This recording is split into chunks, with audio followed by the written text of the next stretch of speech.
मुंबईच्या झगमगत्या शहराचं metro food म्हणजे हा वडापाव।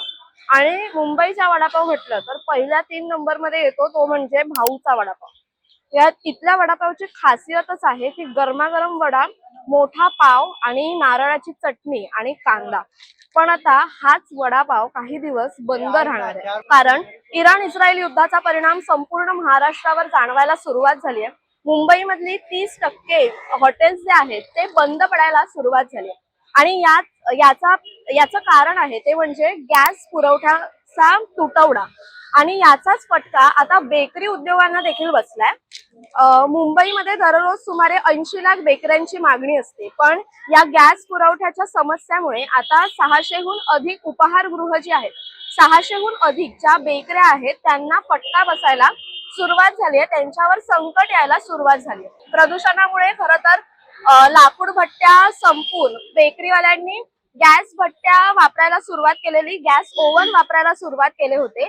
पण आता जी काही परिस्थिती आहे त्या परिस्थितीमुळे गॅसचा तुटवडा असल्यामुळे 35% उत्पादन कमी झालंय आणि यामुळे काही दिवसात याचा फटका वडापावला देखील बसणार आहे। मी आता सध्या उभी आहे भांडूपच्या भाऊ वडापाव येथे। हे उपहारगृह म्हणजे भांडूपकरांसाठीच नाही तर मुंबईकरांसाठी आवडतं उपहारगृह आहे। याचा फटका, बेकरी उत्पादन कमी झाल्याचा फटका कसा बसणार आहे हे आपण इथल्या ओनर कडूनच समजून घेऊया। भाऊचा वडापाव म्हटलं तर तो फक्त मुंबईकरांचा नाही तर संपूर्ण भांडूपकरांचा नाही तर संपूर्ण मुंबईकरांचा आवडता वडापाव आहे। हा 25 रुपयांना मिळणारा वडापाव तुम्हाला कितीला परवडतो?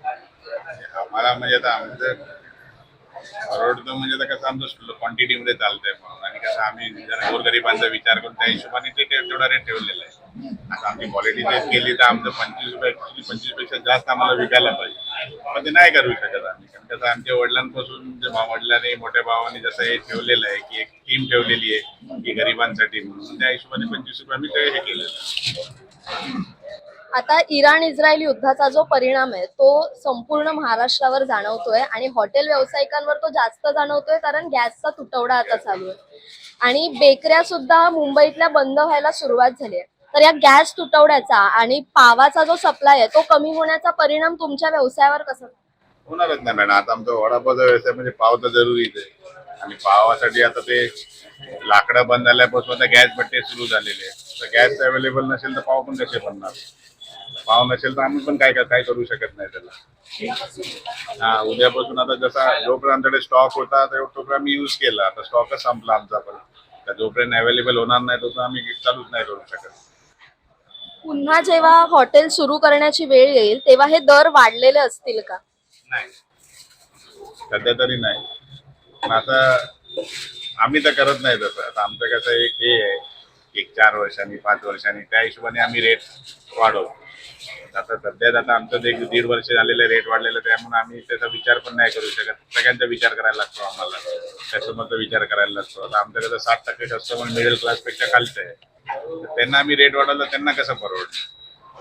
त्यांना पण खायला जमायला पाहिजे, सगळं व्हायला पाहिजे। तर आपण पाहिलं की या गॅस तुटवड्याच्या समस्येचा परिणाम हळूहळू मुंबईतील सर्वच उपहारगृहांवर आणि आता बेकऱ्यांमुळे मुंबईकरांची जान असलेल्या वडापाववर कसा होतोय। काही दिवसांनी हे हॉटेल्स बंद होणार आहेत।